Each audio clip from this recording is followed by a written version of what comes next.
How do we write for the ear?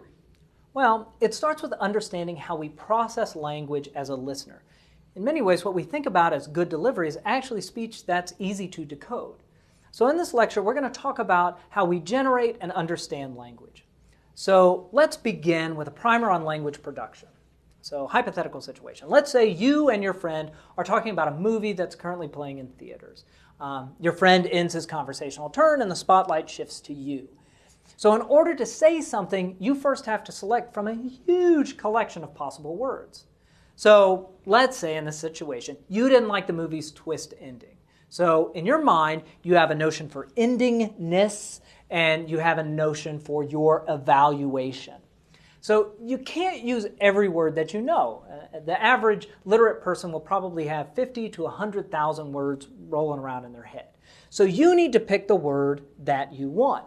So let's say you thought the ending was dumb. Well, that gives you a narrower range of choices. So you finally pick the word stupid.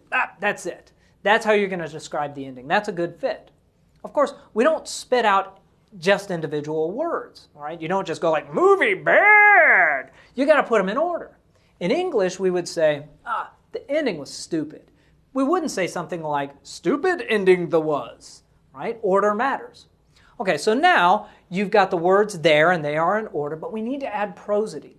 So prosody is an important concept for speakers. Prosody describes all the sound and timing things that we do with language.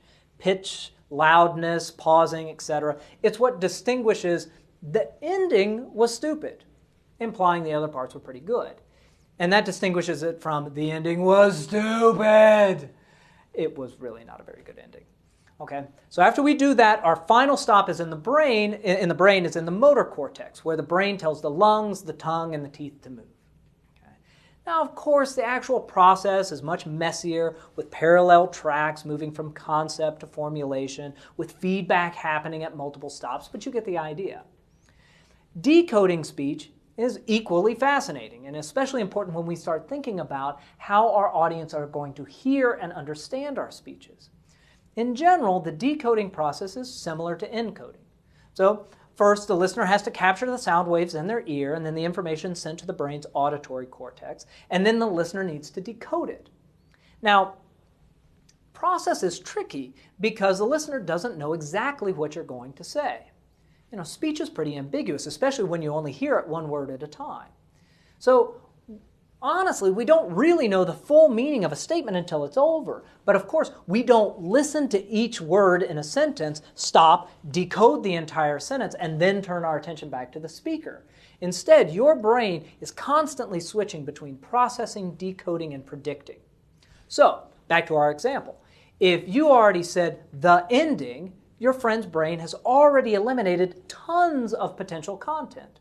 So pragmatically speaking, the ending is going to be followed by only a handful of words, potential words. You're not suddenly going to say the ending, hot dog, pumpkin pie, right? Knowing that listeners need cues for decoding provides a pathway to good speaking. Good delivery starts with speech that's easy to process. We need to help our audiences by giving contextual and prosodic cues.